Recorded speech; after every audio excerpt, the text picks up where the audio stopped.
लेकिन आज सड़क पर आओ, आरक्षण बचाओ, संविधान बचाओ, हम ही को बाहर निकाल दिया गया।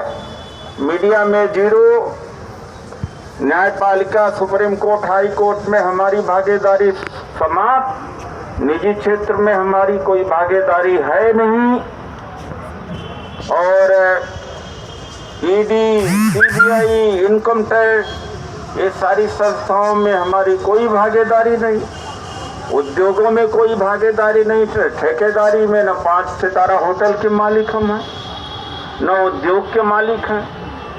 अरे भाई, सब कुछ हमारे पैरों के तले से निकलता चला जा रहा है, और यहाँ पर लोग व्याख्यान कर रहे हैं, प्रशिक्षण दे रहे हैं। प्रशिक्षण दे दे करके एक पीढ़ी को तो मार दिया, रिटायर कर दिया, दूसरी तीसरी पीढ़ी को भी प्रशिक्षण दे रहे हो। प्रशिक्षण दो, लेकिन मैदान के लिए देना चाहिए, अधिकार के लिए देना चाहिए। आज संविधान हमारा खतरे पे है। कौन सा ऐसा संगठन है पूरे देश के अंदर जो प्रदेश की हर राजधानी पर आज हुआ है? आज यहाँ तो कम संख्या में है, परिस्थितियां तो जानते ही हैं। छत्तीसगढ़ में 15-20 हजार लोग। अभी सबकी रिपोर्ट लेना बाकी है। डॉक्टर ओम सुधा और हमारे कार्यालय से लगातार रिपोर्टिंग हो रही है, शाम तक रिपोर्टिंग होगी। लाखों लोग आज सड़कों पर उतारा है, बंगाल से लेकर के गुजरात और केरल से लेकर के जम्मू तक कोई जगह नहीं छोड़ा है जहां पर आज हमने आंदोलन न किया हो।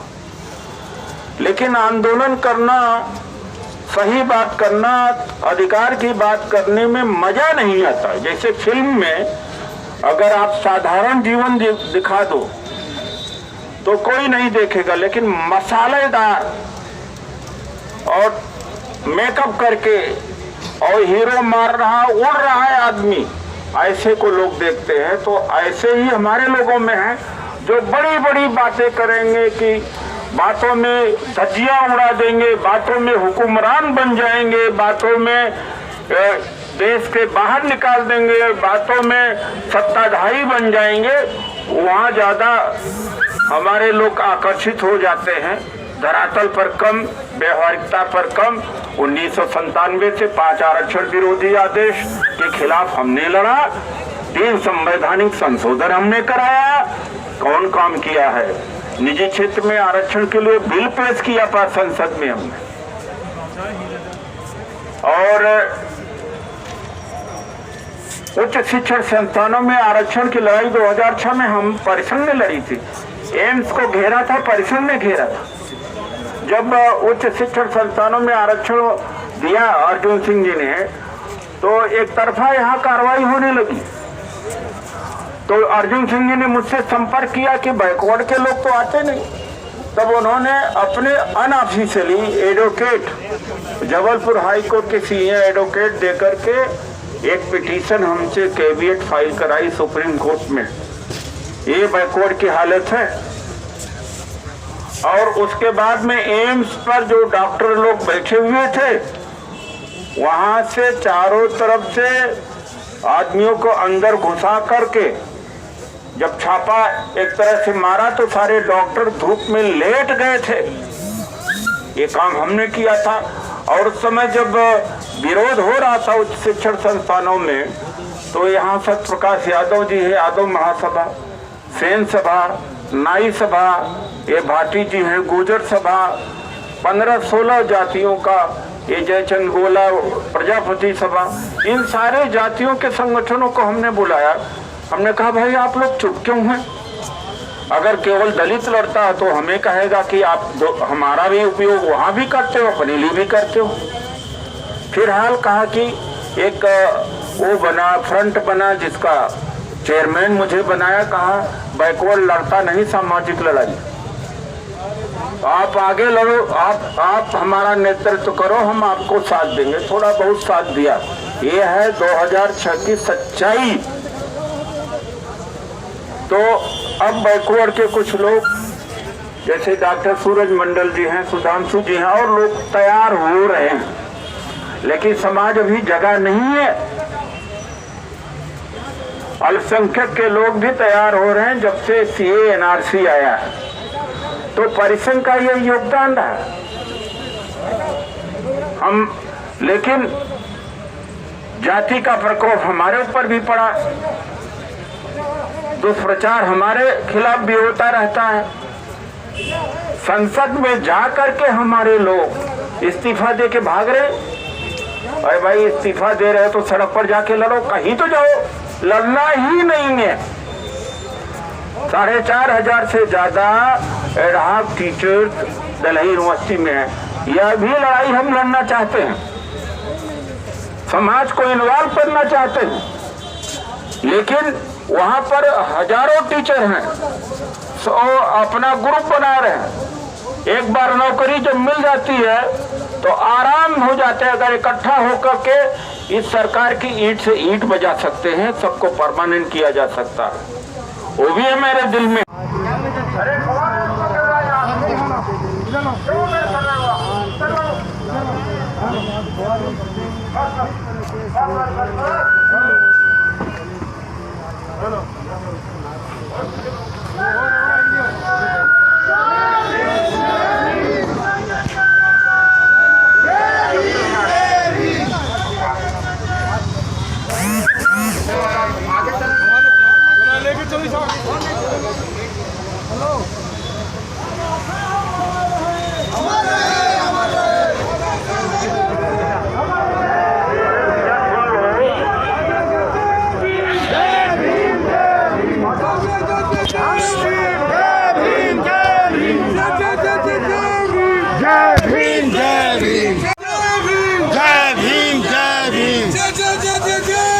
जय भीम जय भीम।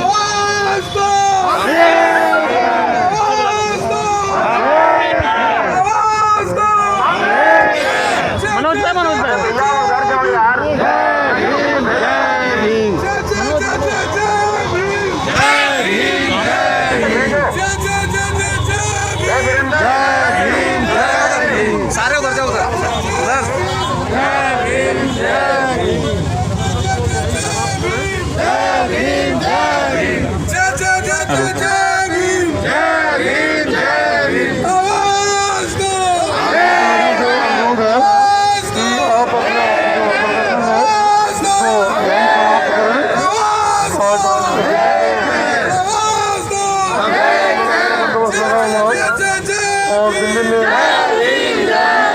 कोविड जो है काफी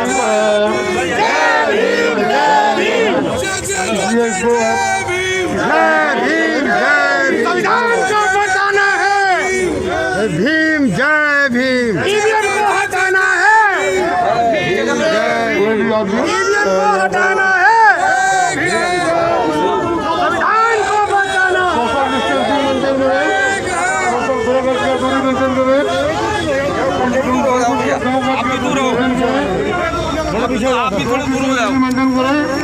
मीडिया में आपको फोटो आ जाएगा। मेंटेन करें, मास्क नहीं पहने, मास्क पहन लीजिए। 2000 का चलान आ जाएगा आपको।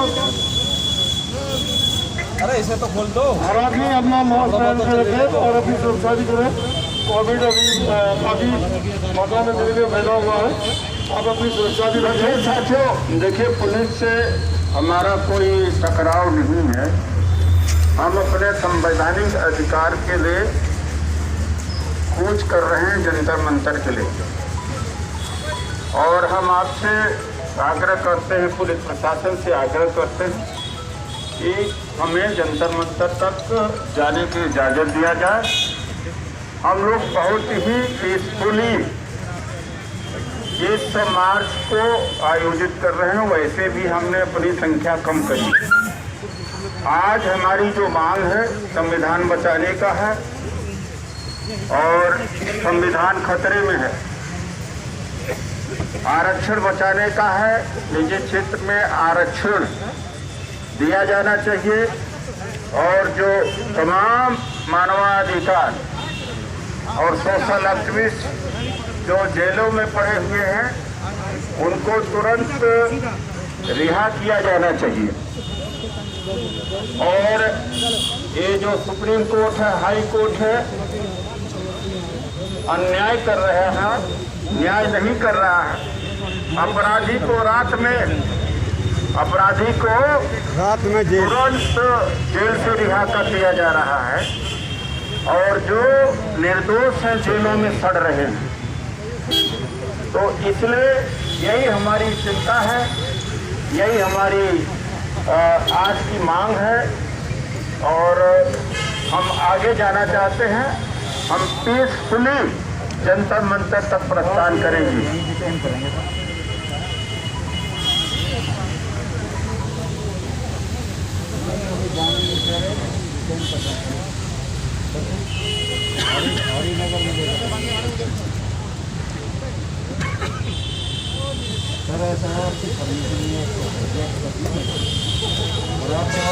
गिरफ्तारी देना तो गिरफ्तार होकर फिर हरिनगर जाना पड़ेगा।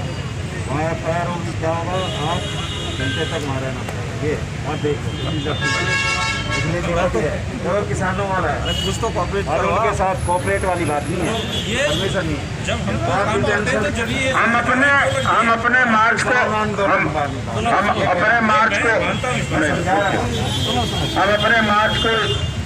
अपने प्रोटेस्ट को हम यहीं पर समाप्त करते हैं।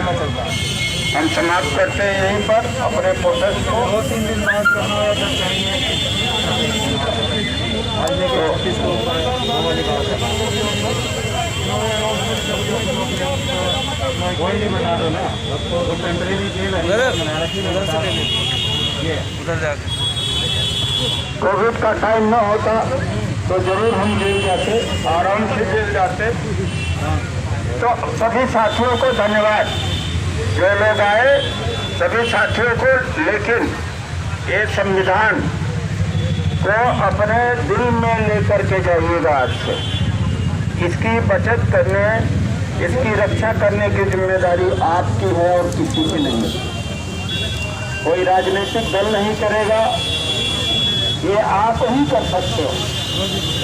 इसके साथ अपना चित्र जरूर लगा करके फेसबुक पर, ट्विटर पर, इंस्टाग्राम पर और व्हाट्सएप पर सर्कुलेट इतना करो कि सरकार नींद से जागे और हमारे अधिकार मरने न पाए। आप सबका धन्यवाद।